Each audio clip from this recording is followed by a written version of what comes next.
It was supposed to be just another awards night in Beijing glitz. Gowns, cameras flashing. But no one, not even the most dedicated fans, expected the moment that would bring the room to a standstill. When Yang Mei stepped onto the red carpet that evening, the crowd gasped not because of the dress, though it shimmered like moonlight, but because of what hung delicately around her neck. A diamond necklace, elegant, understated, yet impossible to ignore. Moments later, the whispers started.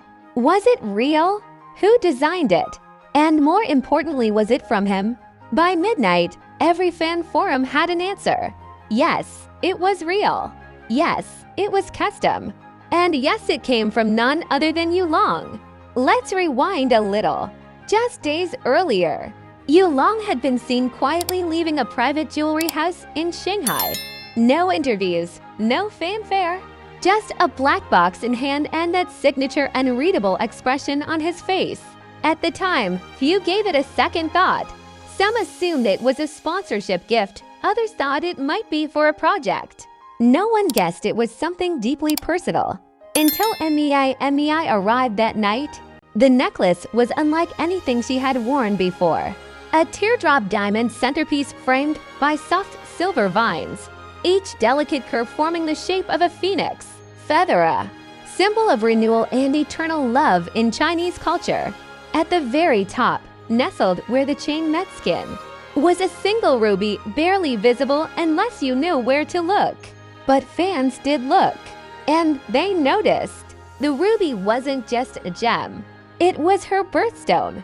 Insiders close to the couple confirmed what the internet had already guessed. Yulong had commissioned the necklace himself. No stylists, no brand partnerships. Just him, a vision, and a quiet message he wanted Mei to carry close to her heart. And oh, did she carry it. Throughout the evening, Mei couldn't stop touching the pendant.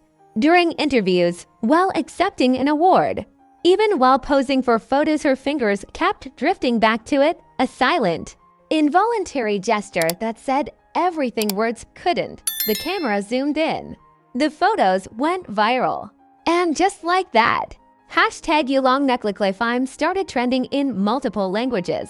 What made the gift even more powerful wasn't the diamond, the rarity, or even the price. It was the timing. Just weeks earlier, rumors had swirled about trouble between them. Fewer public appearances, colder glances, cryptic posts. Fans feared a split. But that necklace shattered every theory. Later that evening, Yulong joined her on stage for a joint award.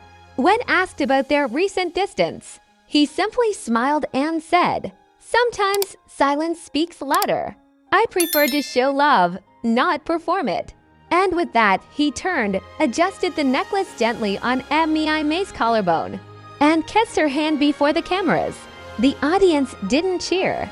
They didn't clap. They held their breath because in that moment, love was louder than applause. Yulong didn't buy a diamond necklace.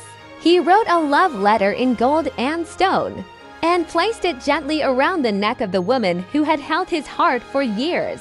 And Mei, she didn't just wear a necklace. She wore a promise, a reconciliation, a quiet vow, resting softly, where the world could see it but only she could feel its true weight. And in a world full of flashy declarations, that quiet sparkle said it all.